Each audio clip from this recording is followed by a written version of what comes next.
Sementara itu pemirsa, merebaknya virus corona juga berdampak pada penurunan jumlah penumpang KRL. Dengan penurunan penumpang itu, PT KCI membatasi layanan mulai hari ini.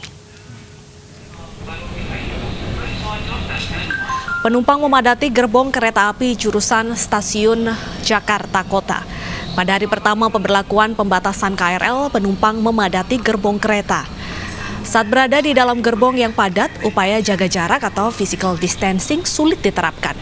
Namun pada umumnya, para penumpang mematuhi instruksi pemerintah dengan menggunakan masker di dalam angkutan umum. Sementara itu pemirsa, dengan berkurangnya jumlah pengguna KRL hingga lebih dari 70%, PT KCI memutuskan mengurangi jadwal operasional kereta api dari jam 4 pagi hingga jam 8 malam.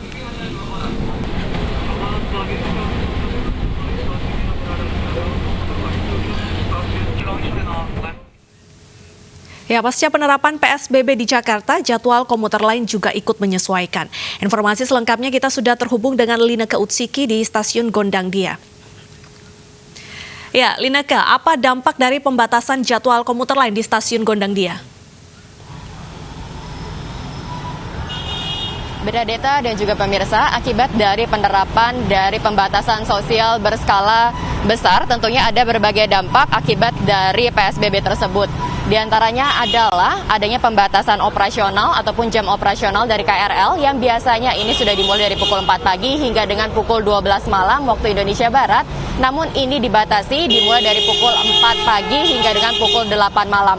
Karena memang jika kita melihat pada data penumpang selama 2 pekan terakhir yang dikeluarkan oleh PT KCI ataupun Kereta Komuter Indonesia, ini terjadi penurunan penumpang lebih dari 70%. Oleh karena itulah, selain guna untuk memutus rantai penyebaran dari penularan COVID-19, juga dilakukan pembatasan jam operasional. Karena demikian, berdasarkan pada pantauan kami sejak tadi pagi, memang untuk penumpang yang menggunakan jasa layanan KRL, ini masih dapat dikatakan padat karena meskipun sudah dikeluarkan himbauan untuk meminimalisir kegiatan di rumah dan juga untuk melakukan kegiatan, maksud kami untuk meminimalisir kegiatan di luar rumah, ini namun memang nampak sejumlah perusahaan kemudian belum mengeluarkan, maksud kami meskipun sudah ada himbauan untuk meminimalisir kegiatan di rumah, namun memang masih ada kemudian sejumlah perusahaan yang lebih memilih untuk meminimalisir jumlah karyawan maupun untuk membatasi fasilitas operasional yang ada.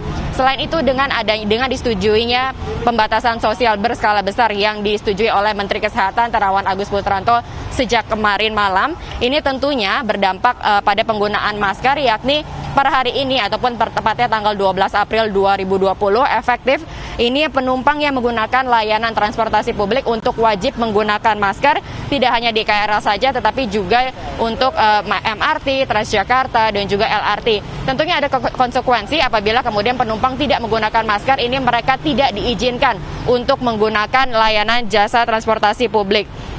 Selain itu juga perlu kami informasikan bahwa adanya kewajiban untuk penggunaan masker ini sejalan dengan seruan Gubernur nomor 9 tahun 2020 tentang penggunaan masker untuk pencegahan penularan COVID-19. Kembali ke Anda, Bernadetta. Terima kasih Lineke atas informasinya, selamat bertugas kembali.